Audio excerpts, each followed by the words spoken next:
Kiva. Done.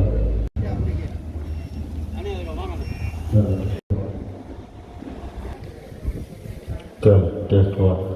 2, 1.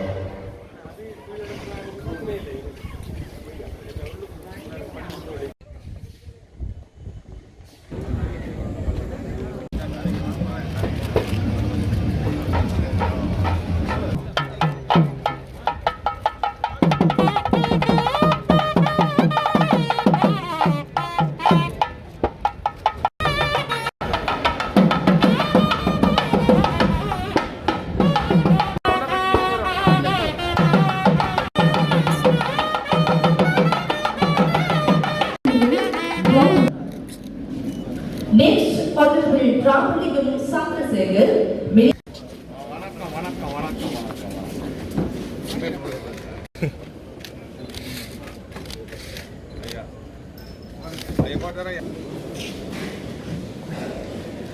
அதாவது தேசிய உற்பத்தியை ஊக்குவிக்க வேண்டும், தேசிய உற்பத்தியாளர்களை ஊக்குவிக்க வேண்டும், தேசிய வியாபாரிகளை ஊக்குவிக்க வேண்டும். இதுதான் எங்களுடைய பிரதானமான ஒரு ஸ்லோகம். அதாவது இந்த வர்த்தக துறையை நாங்கள் எடுத்துக்கொள்கின்ற பொழுது எல்லாவற்றையும் வெளிநாட்டில் இருந்து இறக்குமதி செய்வதை மாத்திரம் நோக்கமாக கொண்டிருந்த அரசியல்வாதிகள் இருந்தார்கள்.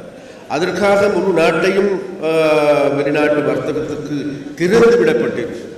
அப்போ எங்களுடைய நாட்டினுடைய உற்பத்தியை ஊக்குவிப்பதற்கோ அல்லது விவசாயிகளை ஊக்குவிப்பதற்கான நடவடிக்கை எடுக்கப்படவில்லை. அப்போ அதன் காரணமாகவே இன்றைக்கு எங்களுடைய உற்பத்தி அபிஷேகமாக விவசாயத்துறை இன்றைக்கு பல்வேறு கேள்விக்குறியாக இருக்கிறது. அப்போ அதற்கான முக்கியமான காரணங்கள் கொண்டுதான் வேறு எதுவுமல்ல. உண்மையிலே எங்களுடைய விவசாயத்தை உற்பத்தி ஊக்குவிக்கப்படுகின்ற பொழுது உண்மையிலே அதனுடைய இளம் தலைமுறை எங்களுடைய இளைஞர்கள் யுவதிகள் இந்த விவசாயத்துறையில் ஈடுபடுகின்றார்கள் என்று எதிர்பார்க்கின்ற பொழுது கிடையாது. அப்படியானால் எங்களுடைய இளம் தலைமுறையினரை அல்லது இளைஞர்களை இந்த விவசாயத்துறைக்கு உள்ளீர்ப்பது எப்படி என்கின்ற தேவையும் இருக்கின்றது. அப்போ அதன் அடிப்படையில் கடந்த காலத்தில் போன்று முன்னைய காலங்களில் போன்று எங்களுடைய தாத்தாமார் பாட்டான்மார் செய்தது போன்று இன்னமும் கூட கோவணத்தை கட்டிக்கொண்டு நாங்கள் வயலுக்கு இறங்குவதற்கு பதிலாக அதை விட நவீன தொழில்நுட்பங்கள் இன்றைக்கு வந்திருக்கின்றன.